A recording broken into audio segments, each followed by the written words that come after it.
우리가 말씀을 받고 있는데요.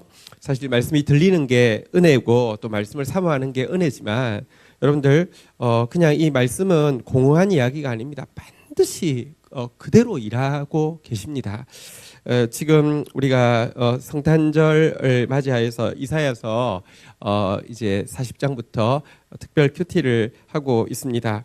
이제 25일까지 다음 주 수요일까지 수요일인가요? 수요일까지 이제 하게 되는데요. 하나님께서 진짜 위로의 때에 하나님 위로하신다고 또 내가 너를 도우리라 두려워하지 말라 이야기하시면서 하나님께서 말씀해 가고 계시는데 여러분들 그 말씀이 그냥 나하고 아무 상관없는 그냥 공한 이야기가 아닙니다.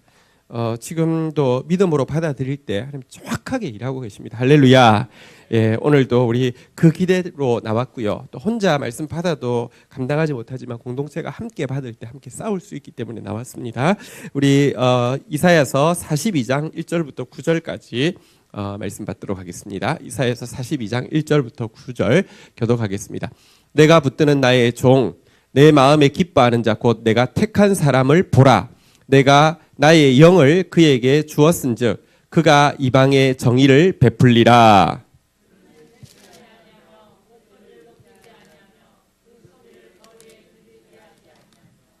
상한 갈대를 꺾지 아니하며 꺼져가는 등불을 끄지 아니하고 진실로 정의를 시행할 것이며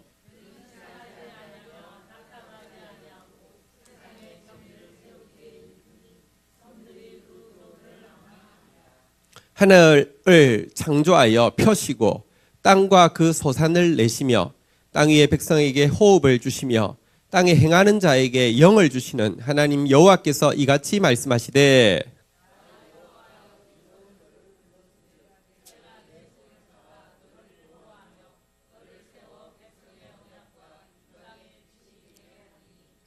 내가 눈먼 자의 눈을 밝히며 갇힌 자를 감옥에서 이끌어내며 흑암에 앉은 자를 감방에서 나오게 하리라.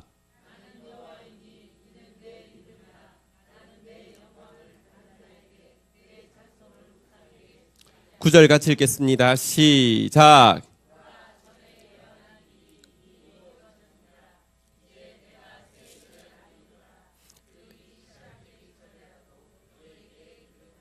아멘.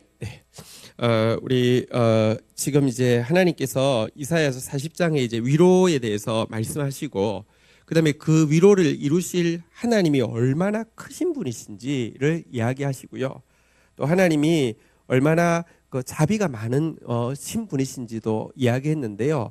오늘 본문에 보면 1절에 보면 그 이제 그 구원자로 오실 크신 하나님 또 목자 대신 그 친절하신 하나님에 대해서 이야기하고 나서 오늘 한 가지 더 그분의 캐릭터를 이야기하고 있는데요. 내가 붙드는 한번 따라하겠습니다. 나의 종. 자, 종이라는 단어를 써서 그분을 부르고 있습니다. 여기 보니까요. 한번 따라하겠습니다. 내가 택한 사람을 보라. 앞에 나의 종을 연결하면요. 한번 따라하겠습니다. 내가 택한 나의 종을 보라. 이사야서에서의 구원은 무엇이냐고 하면 상황이 바뀌거나 뭐 이렇게 문제가 해결되어지는 것이 아니라요. 구원자이신 그리스도를 보는 것이 구원이라고 계속 이야기하고 있습니다. 내 구원자를 보라. 하나님을 너희의 하나님을 보라. 이사야서에서의 핵심 단어가 보라인데요. 지금 이제 그 구원자에 대해서 나의 종이라고 이야기합니다. 종이라는 단어는 노예라는 뜻인데요. 이 종이라는 단어에서 예배라는 단어가 나옵니다. 예배가 뭐냐고 하면 하나님 앞에 예배 드려주는 게 아니에요. 예배는요, 종처럼 완전히 엎드리는 거예요. 종이 엎드리는 것은요, 그냥 이렇게 주인이 오면, 이렇게 이런 게 아니었어요. 그 영화 같은 데 보면 가끔 나오는데 주인이 오면요 주인 앞에서 이렇게 엎드리는 상태, 이 상태를 아바드라고 하는데요. 어쨌든 지금 근데 구원자이신 예수님을 나의 종이라고 이야기를 하고 있습니다. 가끔 주의 종 이라고 부르면 좀 무례하다고 생각해서 주의 종님 이렇게 부르다가, 주의 종님은 한자로 하면 사자거든요. 사자라는 게 이제 보낸 자, 뭐 어쨌든 이제 심부름꾼 이런 뜻인데요. 그래서 주의 종님 하다가 주의 종님 해도 좀 뭐가 이상하니까 사자, 그러다가 그 사자가 호랑이 사자가 돼가지고 요즘 주의 사자가 돼 이런. 사실은요, 예수님마저도 성경에서는 주의 종이라고, 주의 노예라고. 아니 근데 그 영광스러우신 구원자 우리가 알고 있지 않습니까? 예수님은 하나님이신데 왜 종이라고 이야기했을까요? 이스라엘 백성들이 결국 예수님을 받아들이지 못했고 지금도 받아들이지 못한 이유는 이 이사야서에 분명히 예언되어 있는 이 나의 종이라는 개념을 지금도 용납할 수가 없는 거예요. 폼나는 막 그냥 딱 보자마자 그냥 마음이 다 빼앗길 위대한 뭔가로 와서, 여러분 자기가 따르는 왕을 세상 사람들도 보면서 와 뽀대나는데 간지나는데 이렇게 하기를 원하는데 비천하니까 죽여버린 거예요. 근데요, 이 종을 보기 위해서는요, 마음이 가난하고 겸손하지 않으면 아예 못 봅니다. 그리고 때때로 우리에게 다가오는 많은 문제들은요, 우리로 하여금 마음이 가난하고 겸손해서, 다시 한번 따라하겠습니다. 나의 종을 보라. 그 종으로 오신 예수님을 볼 수 있게 하기 위한 은총임을 알아야 합니다. 교만한 사람은 절대로 예수를 만나지 못합니다.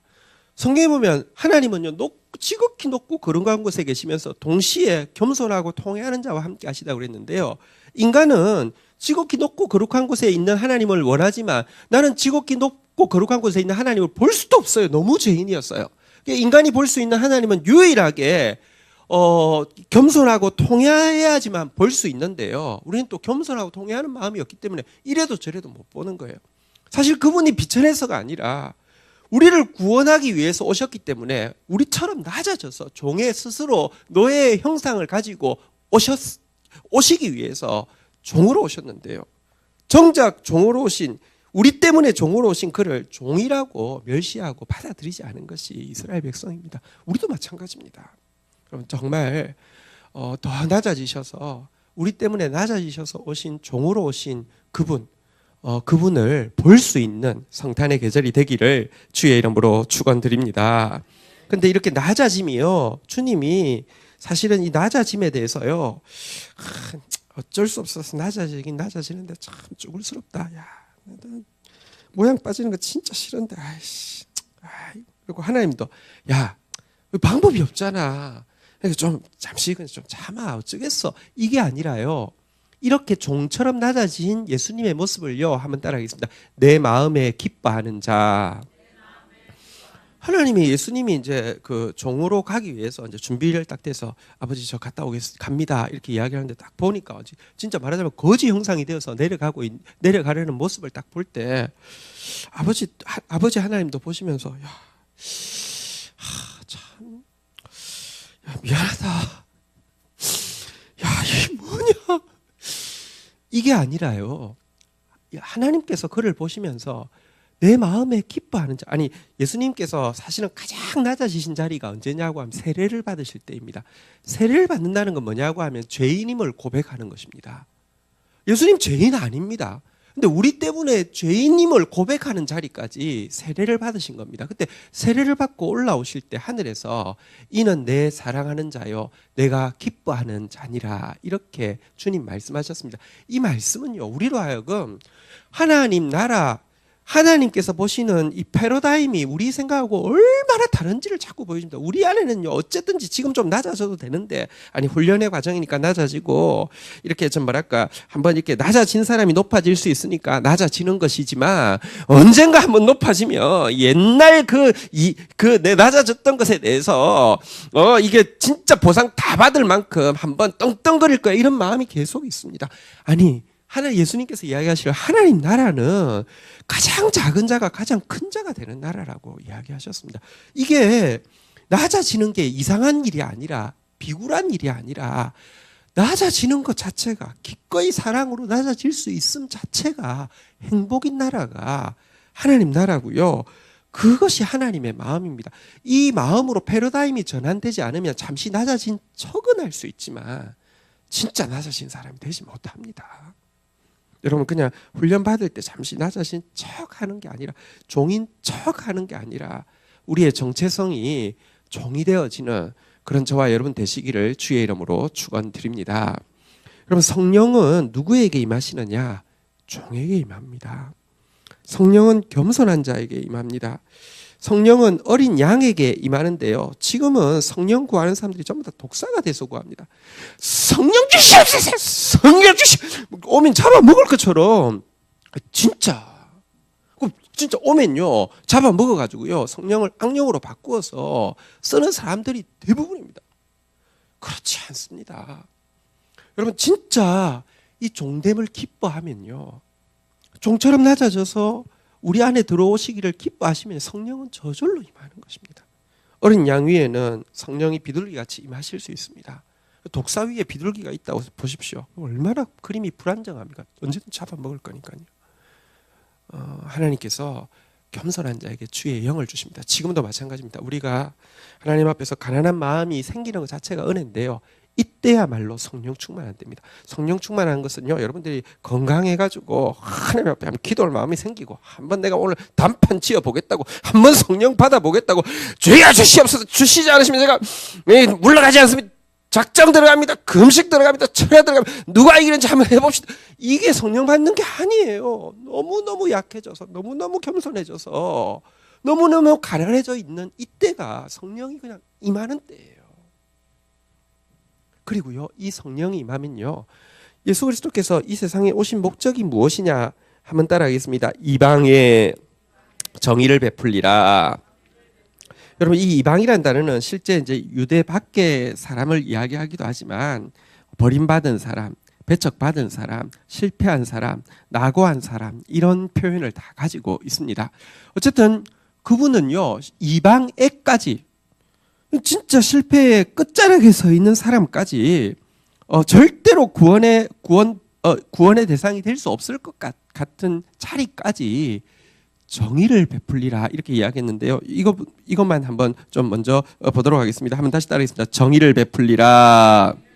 우리 3절에 보니까요. 한번 따라하겠습니다. 3절 보시면요. 한번 따라하겠습니다. 정의를 시행할 것이며 4절 한번 볼까요? 중간에 보니까요. 한번 따라하겠습니다. 정의를 세우기에 이르리니 메시아께서 무슨 일 하시느냐 한번 다시 따라하겠습니다. 정의를 베풀리라. 정의를 시행할 것이며 정의를 세우기에 이르리니 왜 낮아지셨느냐? 정의를 베풀기 위해서. 왜 종이 되셨느냐? 정의를 시행하기 위해서. 왜 이렇게 우리 가운데 오신 이 말구유에 태어나신 이유가 무엇이냐?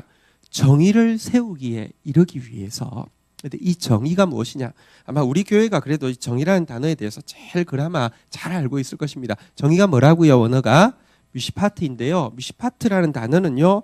번역이 크게는 3가지로 돼 있는데요. 제일 첫 번째는요.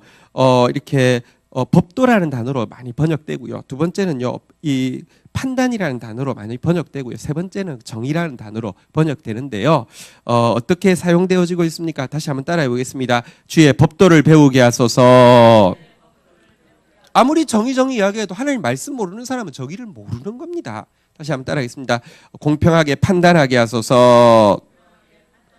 말씀을 배웠다 하더라도요, 남한테는 잘 적용하는데 자기한테는 전혀 적용하지 않는 것은요 가장 부정의함의 모습입니다. 공평하게 판단, 나한테 적용해야 됩니다. 먼저는 나한테 적용하는 것입니다.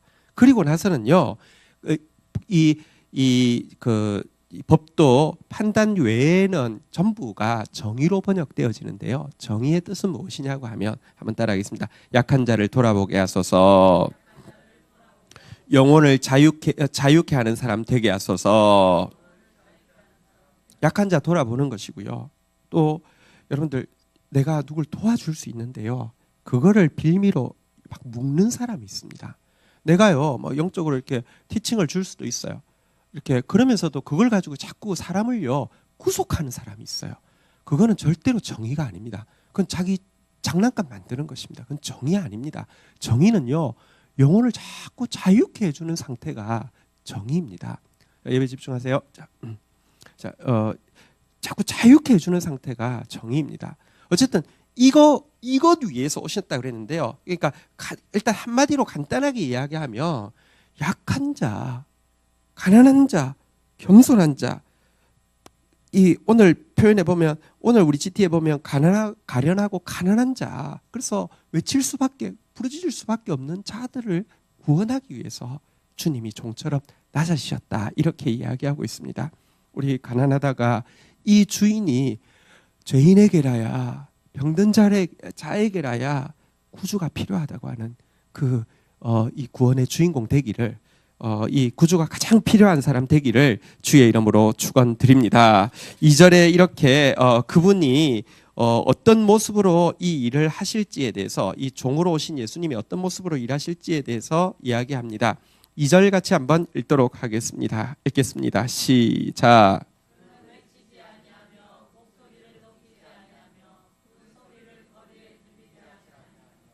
일단 여러분, 예수님이 우리가 생각하는 이미지와 너무 다릅니다. 여기 외치지 않는다, 목소리를 높이지 않는다, 그 소리를 거리에 들리게 하지 아니한다, 이런 표현이 있는데요. 이 표현을 신약에서 인용을 하면서 단어를 좀 바꿔놨는데 조금 더 풍성해집니다. 마태복음 12장 9절에 보면 이 예언을 이렇게 똑같은 단어인데 표현을 바꾸어서 마태복음 12장 19절에 보면 이렇게 이야기를 하고 있습니다. 여기 제일 처음에 외치지 아니한다는 것을 한번 따라하겠습니다. 다투지도 아니하며. 자, 목소리를 높이지 아니한다는 것을요 한번 따라하겠습니다. 들레지도 아니하며. 그 소리를 거리에 들리게 하지 아니하며. 이거를 이제 설명을 친절하게 해놨는데요. 아무도 길에서 그 소리를 듣지 못하리라. 이렇게 표현해 놓았습니다. 여러분, 뭔가 전도자가 되려면요 목소리가 커가지고요 대포 소리 같아가지고 해도 막 길거리 다 들려야 될 것 같고요. 뭔가 기적을 행하면요 막 여기 들랜다, 떠벌린다, 막 떠벌려야 될 것 같고요. 내가 진리를 이야기하는데 감히 잽도 안 되는 것이 막 무슨 딴 소리 하면요 확 사자로 변해서 잡아 먹어야 될 것 같은데요. 그리고 실제 우리가 알고 있는 많은 목회자들의 이미지가 말씀을 전한다는 사람들의 이미지가 진짜 그렇습니다. 외치는 사람. 이렇게 목소리를 높이는 사람. 그 소리 한마디에 이야기하면 전부 다 들리는 사람. 목사님들 가끔 식사하러 가면 일단 공공장소에 가서 기도 안 했으면 좋겠는데 꼭 기도하시거든요. 근데 기도하시는데 식당 사람 다 들리게 기도하면 죽겠는데 기도 안 하시고 먹었으면 참 좋겠는데 이게 약간 우리 안에 막 캐릭터화 돼 있어요. 근데 예수님은 길거리에서 아무도 그 소리를 들은 사람이 없을 정도로 조용하시고 그리고 내 말에 누가 딴지를 건다고 다투는 법도 없고 내 말을 막 떠벌리고 내가 뭐 했어 이러지 않는다고 이야기를 하고 있습니다. 왜 그러실까요? 왜 이러실까요? 여러분 큰 소리 치고요 자기 한 일 막 이력서에도 보면 뭐 양력 같은 거 보면 책 같은 데 보면 사람 이름 이따만큼 써놓는 사람이 있어요. 그런 사람 앞에 가난한 사람이 어떻게 근처에라도 갈 수 있겠어요? 실패자가 어떻게 근처에라도 갈 수 있겠어요? 예수님한테는요 아무나 찾아와도 그 사람이 쪽팔리지 않도록 그 사람이 부담스럽지 않도록 하기 위해서요 주님은요 다투지도 않고 들레지도 않고 목소리를 들리게도 하지 않는 외치지도 않고 높이지도 않고 길거리에서 들리지 않을 정도로 조용하게 온유하게 오셨다 이렇게 이야기합니다. 제가 이제 신대원 들어갈 때 면접을 하는데요. 이제 면접을 할 때 저보고 신대원 들어가지 말라고 이야기하더라고요. 그래가지고는 갈 필요가 없다고 가지 말라고. 왜냐하면 목소리가 너무 부드러웠으니까 그런 목소리 가지고 어떻게 목사 되냐고 그냥 그만두라고 막 얼마나 야단맞는지 모릅니다. 이렇게 물어보길래 조용하게 대답했다고 엄청 욕을 먹었습니다. 근데 이렇게 네, 좀 더 크면 근데 어쩌겠어요 그건데 근데 그건 핵심은 아닙니다. 근데 그게 핵심인 것처럼 이야기하는데 어쨌든 주님이 여러분 진짜 막 자랑하는 사람, 떠벌리는 사람, 주님 이름 앞에 예수 그리스도 그리고 밑에다가 막 양력 이만큼 달려 있고요. 막 자기 PR 막 1시간 들어야지 뭐 조금 이야기하고요.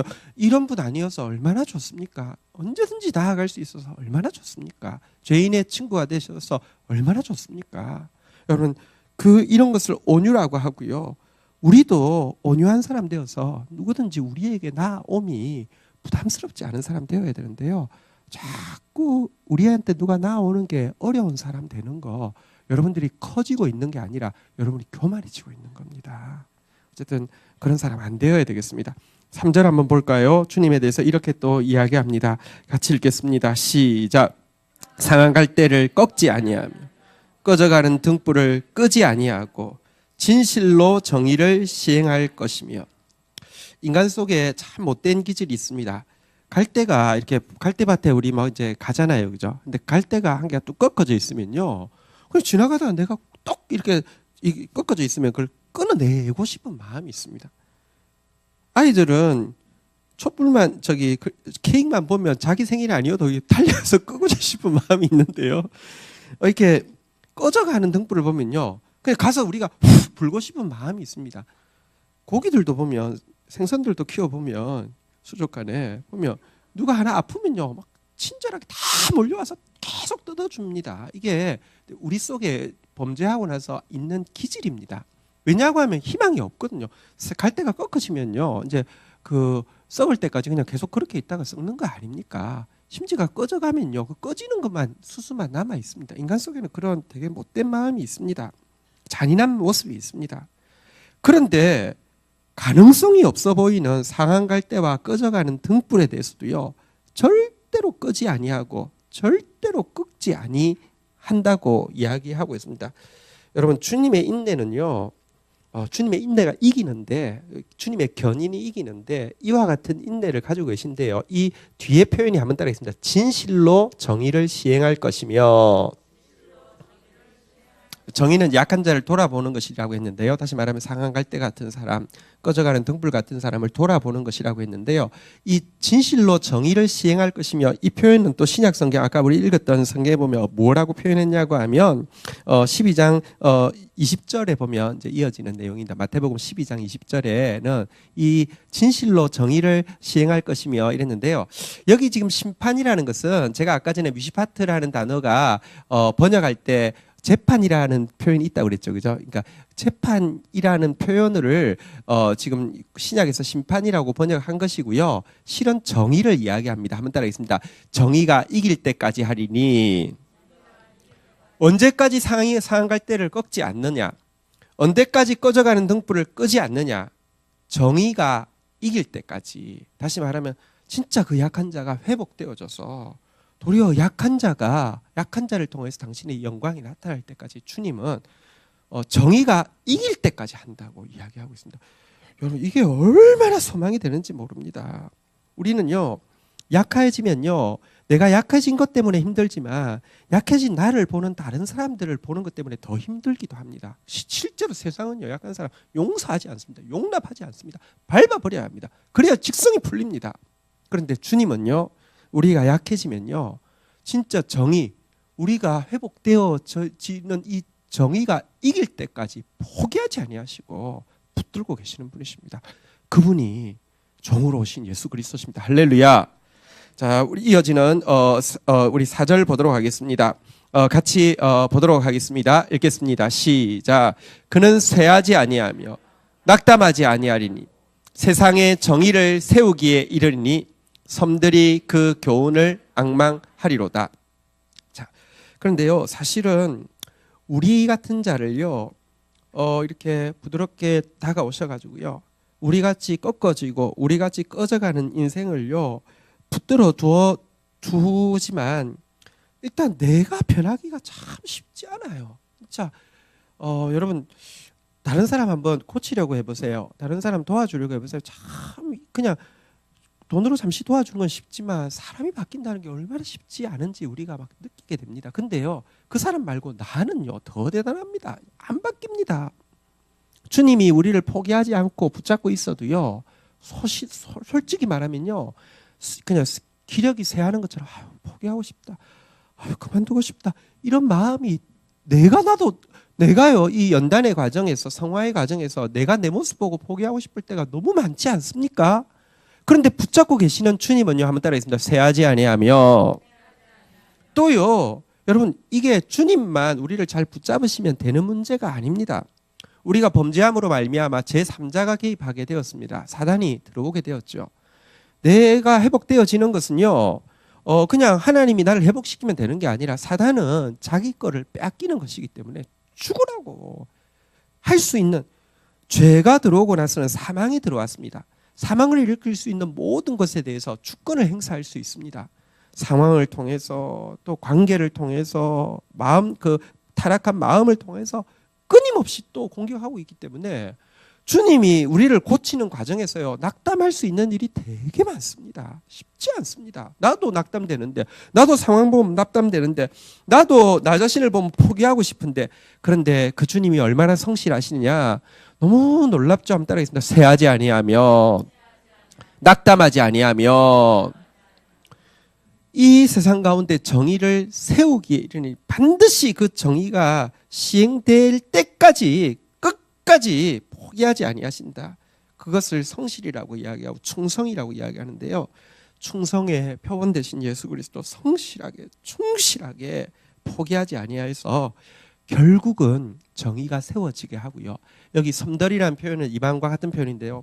멀리 있는 자들마저도, 그러니까 이 구원으로부터 가장 멀다고 생각되어지는 사람마저도 그 구원의 도를 앙망하게 될 것이다. 이렇게 이야기하고 있습니다.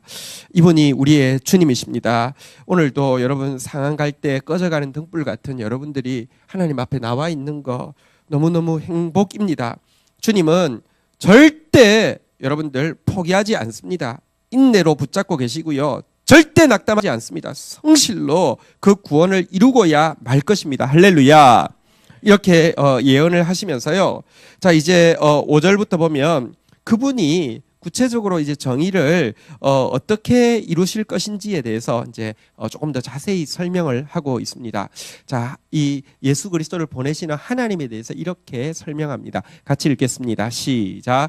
하늘을 창조하여 펴시고 땅과 그 소산을 내시며 땅 위의 백성에게 호흡을 주시며 땅에 행하는 자에게 영을 주시는 하나님 여호와께서 이같이 말씀하시듯.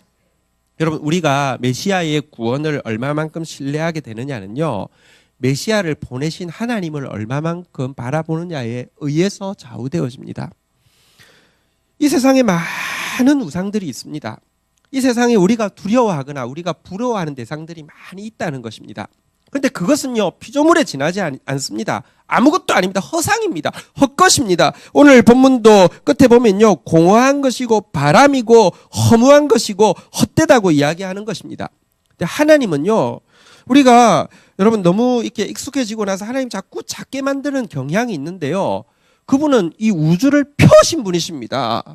그분은 땅을 지으신 분이십니다. 땅에 있는 모든 것을 내신 분이십니다. 그리고는요, 한번 따라하겠습니다. 땅 위의 백성에게 호흡을 주시며.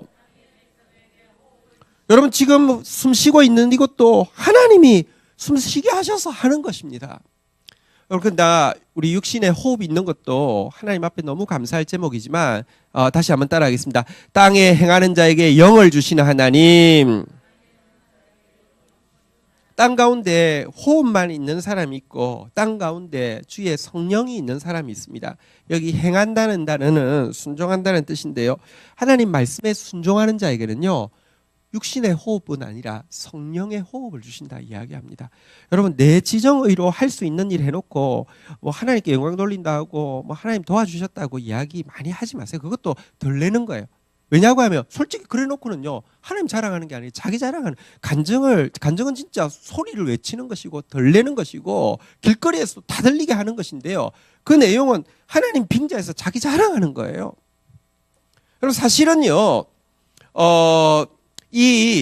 우리가 하나님께 순종할 때 하나님께서 성령을 이렇게 부어주신다고 이야기하는데요, 성령은 내 지정의로 할 수 있는 일을 내가 하는 게 아니라 내 지정의를 초월해서 내가 알게 되고요, 내가 사랑하게 되고요, 내가 행할 수 있는 능력을 주시는 성령이 있습니다. 그리고 이 성령은요, 땅에서 행하는 자, 순종하는 자에게 하나님 말씀 붙잡고 하나님 말씀대로 살려고 여러분들 내디디면요, 이미 우리 속에 생명의 면류관이 씌워져 있고요, 의의 면류관이 씌워져 있어서 이 영생이라는 게 예수님의 사랑이고요, 예수님의 그 마음이죠.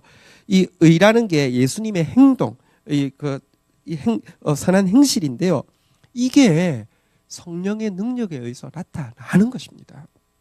주중에도 한 성도가 정말 너무 좀 힘든 상황 가운데 있었습니다. 그래서 기도 부탁이 왔습니다. 왜냐하면 막 너무 그 상황 속에서는 너무 화가 나고 막 진짜 싸우고 싶고 뒤집고 싶고 이런 상황이었기 때문입니다. 이야기 나누었습니다. 우리가 다 알지 못하지만 말씀 붙잡고 가는데 지난주 설교가 우리 안에 이미 예수님께서 생명의 면류관과 의의 면류관을 주셔서 생명의 왕노릇, 의의 왕노릇 하게 하신다고 하셨으니 그 상황 가운데 예수님의 마음 가질 수 있는 사람, 예수님 행동할 수 있는 사람은 당신밖에 없다고. 그러면은 지금 내 트라우마 때문에, 내 분노 때문에 행동하지 말고 당신 안에 계신 예수님이 어떤 마음을 가지실까, 예수님이 어떤 행동을 하실까에 집중해서 보라고. 그 사람 상대방도 두려워서 그럴 수 있고 불안해서 그럴 수 있고, 그거를 1대1로 보거나 아니면 내가 좀 약자 입장에서 보면요, 계속 이렇게 복수가 하고 싶고 뒤집고 싶고 이런 마음이 생기는데 1대1이 아니라, 약자가 아니라 내 안에 계신 예수 그리스도를 의지해서 바라보면요, 불쌍히 여길 수 있고요, 얼마든지 한 수 접어줄 수도 있습니다. 내가 약해서 접으면 비굴한 것이고요, 근데요 내 속에 있는 예수의 사랑으로 접으면요, 그거는요 승리하는 것입니다. 근데 그게 바로 땅에서 행하는 자에게 영을 주셔야지만 가능한 일인데요, 어쨌든 그런 상황 가운데서 예수님의 마음으로 잘 감당을 하셔서 너무 대견하고 너무 이렇게 감사한 그런 일이 있었습니다. 여러분들 호흡 있는 것도 감사하지만 주의 성령을 이렇게 충만하게 받는 저와 여러분들 되시기를 주의 이름으로 축원드립니다. 하나님은 창조주십니다. 그리고 하나님은요 우리에게 성령을 주시는 분이십니다. 이분이 메시아를 보내셨죠. 이분이 그에게 성령을 부으셨죠. 자, 그래서 보내신 메시아께서 하시는 일이 무엇이냐? 자, 우리 6절 한번 보도록 하겠습니다. 6절 같이 읽도록 하겠습니다. 같이 읽겠습니다. 시작. 나 여호와가 의로 너를 불렀은즉 내가 내 손을 잡아 너를 보호하며 너를 세워 백성의 언약과 이방의 빛이 되게 하리니. 하나님께서 예수님에게 이렇게 이야기합니다. 한번 따라하겠습니다. 의로 너를 불렀은즉. 이게 무슨 말일까요? 제가 많이 강조해서 여러분 우리가 또 이 단어에 대해서 되게 익숙합니다. 의라는 것 이제 구약성경 ጼ데크라는 단어인데요. 이 단어가 나오면 의 혹은 공의, 그러니까 이번에 개역 개정이 나오면서 제일 좋은 게 뭐냐고 하면 이전에는요 이 미슈파트 혹은 이 ጼ데크, 이 의, 아니 정의, 미슈파트 그리고 ጼ데크 공의, 이게 옛날에는요 공의가 정의로 번역돼 있고 정의가 공의로 번역돼 있고 정의가 의로도 번역돼 있고 막 이렇게 섞여 있었어요. 근데 지금은 거의 미슈파트는 정의로 번역되고요, 이 ጼ데크는요 의 혹은 공의로 번역되어졌는데요, 이 의와 공의가 무엇이냐 잘 알고 있죠? 한번 따라하겠습니다. 의는 하나님의 말씀이다. 뭐 혹은 의는 예수다. 왜냐하면 말씀의 본체시니까요. 예수님이 말씀이시니까요. 근데요 여기 의로 너를 불렀다는 것은 무슨 말이냐고 하면 말씀이 이루어지게 하기 위하여서 너를 불렀다, 이런 것입니다. 여러분, 근데 우리의 존재가 무엇이냐, 우리의 정체성이 무엇이냐, 예수 그리스도에게 속한 사람은 우리 역시 예수 그리스도께서 하시던 일을 하고 그보다 더 큰 일을 하리라고 주님 말씀하셨습니다. 의의 면류관, 생명의 면류관 쓴 사람이 해야 될 일이 무엇이냐, 여러분들 이 의를 의로 불렀다, 의를 위하여, 하나님의 말씀을 이루기 위하여, 공의를 드러내기 위하여 우리를 불렀다는 것이 우리의 정체성입니다. 길거리를 가다가 어떤 사람이 날 때부터 소경된 모습을 보고 제자들이 물어봤죠. 제 죄입니까? 부모 죄입니까? 남 이야기하기는 너무 쉽습니다.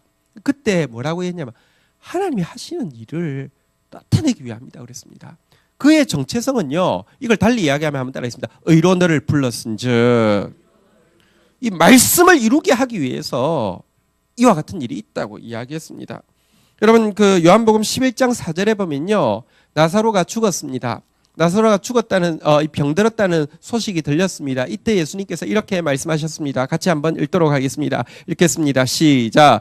예수께서 들으시고 이르시되 이 병은 죽을 병이 아니라 하나님의 영광을 위함이요 하나님의 아들이 이로 말미암아 영광을 받게 하려 함이라 하시더라.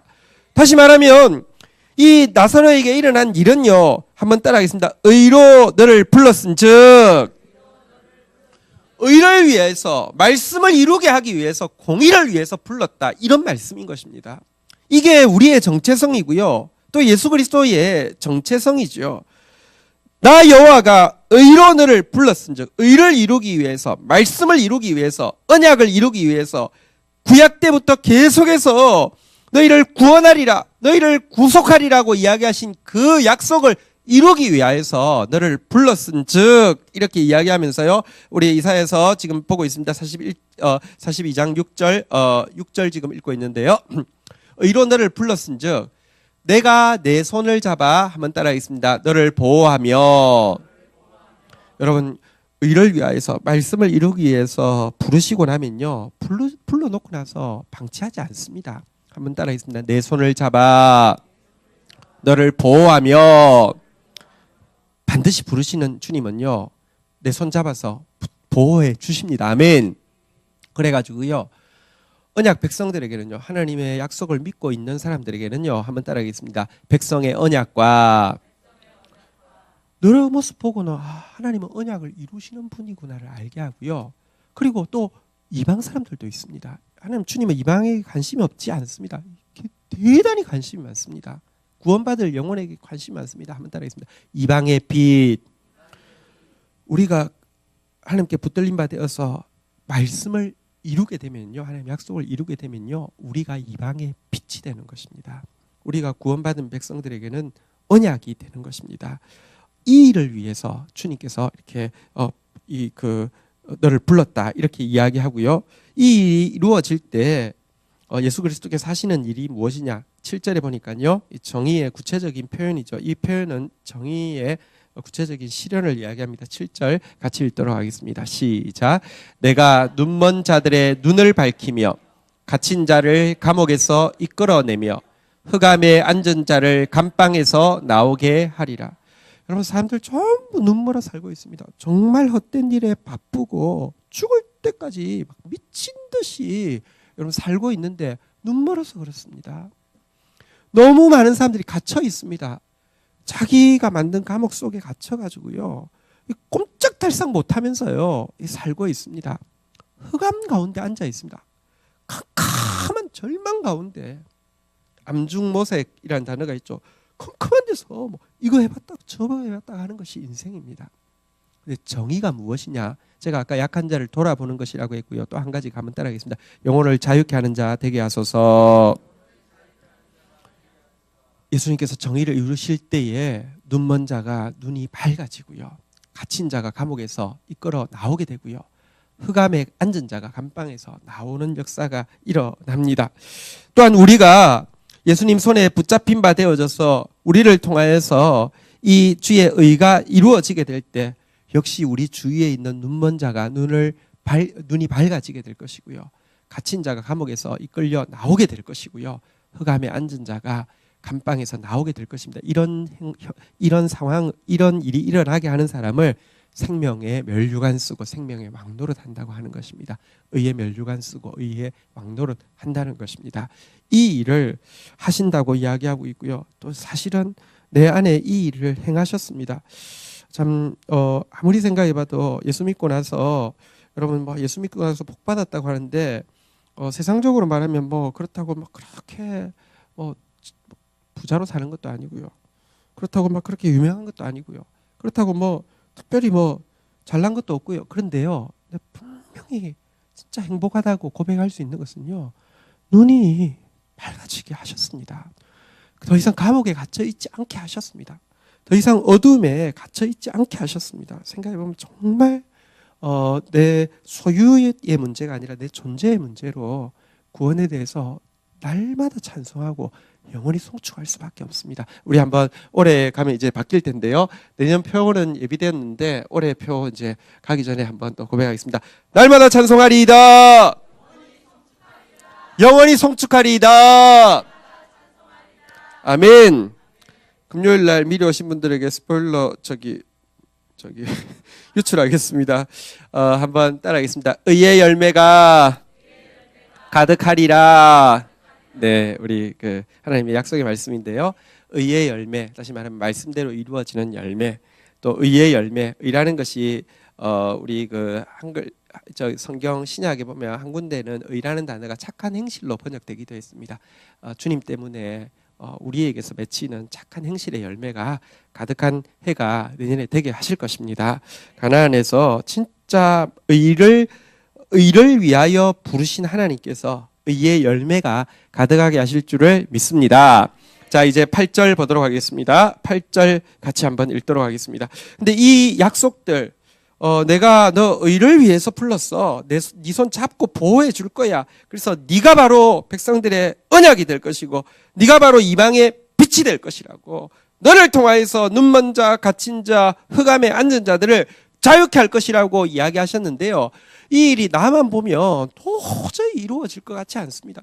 목사인 제가 저를 봐도요, 불가능한 약속입니다.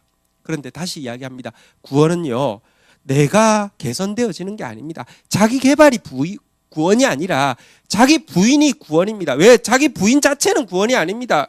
자기 부인이란 말이 불교에서 이야기하는 공이나 도교에서 이야기하는 물을 이야기하는 게 아닙니다. 그것은 자꾸 비우자는 겁니다. 끝까지 한번 비워보자는 겁니다. 그게 아닙니다.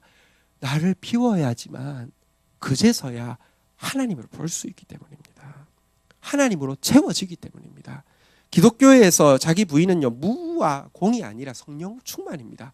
자기 부인에 여러분 공기가 어쨌든지 여기서 완전 진공이 되면요, 반드시 새 공기가 들어가게 돼 있습니다. 배기만 잘 되면 흑기는 들어옵니다. 성경에서 이야기하는 자기 부인은 성령 충만의 동의어입니다. 이런 약속이 어떻게 이루어질 수 있습니까? 한번 따라하겠습니다. 나는 여호와이니. 여호와의 뜻이 뭔지 아십니까? 한번 따라하겠습니다. 나는 나다. 여러분, 그분은 자존자이십니다. 그분은 스스로 하나님이십니다. 내가 여호와이기 때문에 이 일이 이루어진다고. 내가 나다. 처음부터 있던 자다. 내가 나다.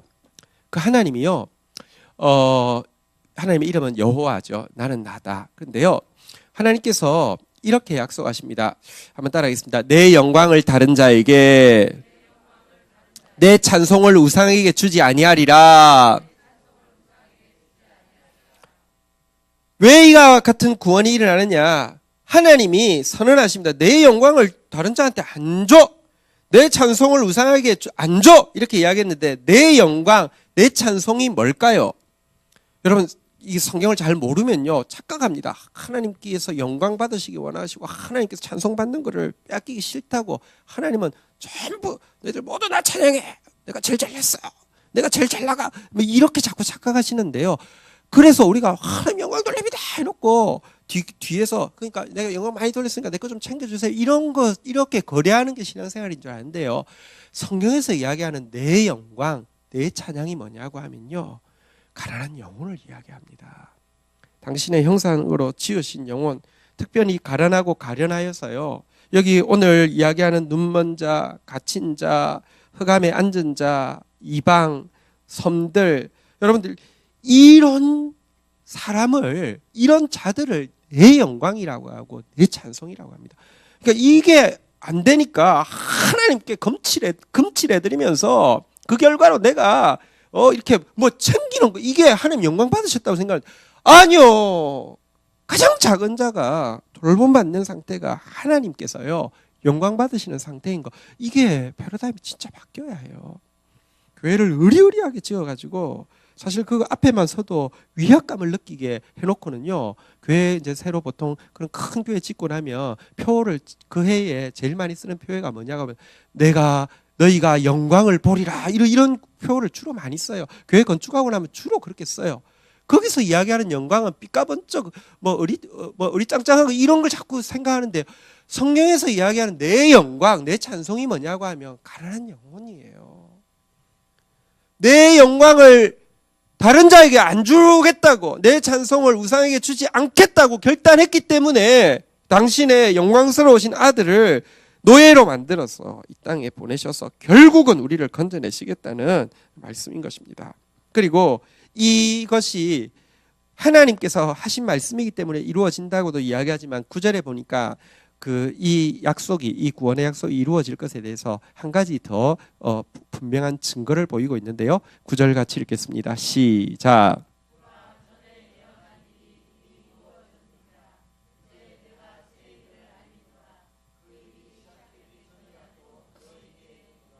하나님께서 하신 약속을 믿을 수 있는 이유가 있습니다.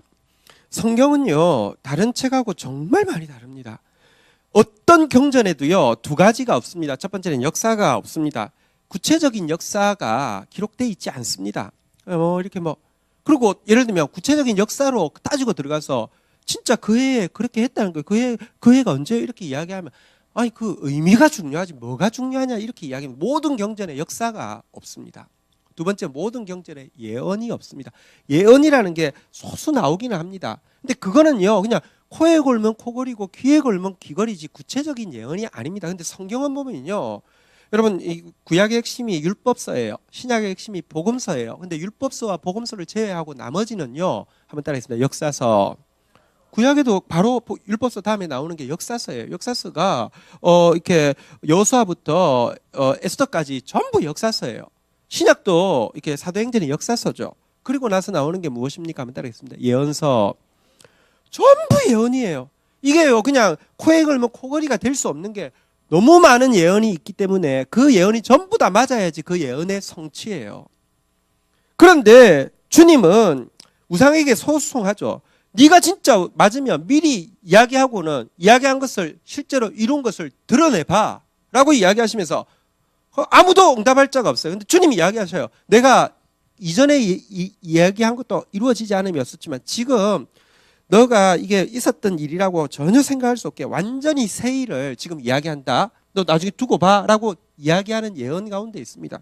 실제 이사야서에 지금 41장부터 고레스라는 인물에 대해서 예언을 하고 있는데요. 이사야 때는요, 여러분 포로 잡혀가기 제가 혹시 횟수가 틀리면 좀 이렇게 양해를 구합니다. 포로 잡혀가기 170년 전이고요. 포로에서 잡혀간 포로들이 돌아오기 전으로 치면 240년 전입니다. 그 전에 여러분 존재도 하지 않는 나라에 왕 이름까지 예언을 해놓습니다. 그러니까 뭐 쉽게 생각하면 이거 성경은 다 조작이야. 그 시대에 끼워 맞춘 거야. 이렇게 이야기를 해버립니다. 근데 이게 만약에 진짜 240년 전에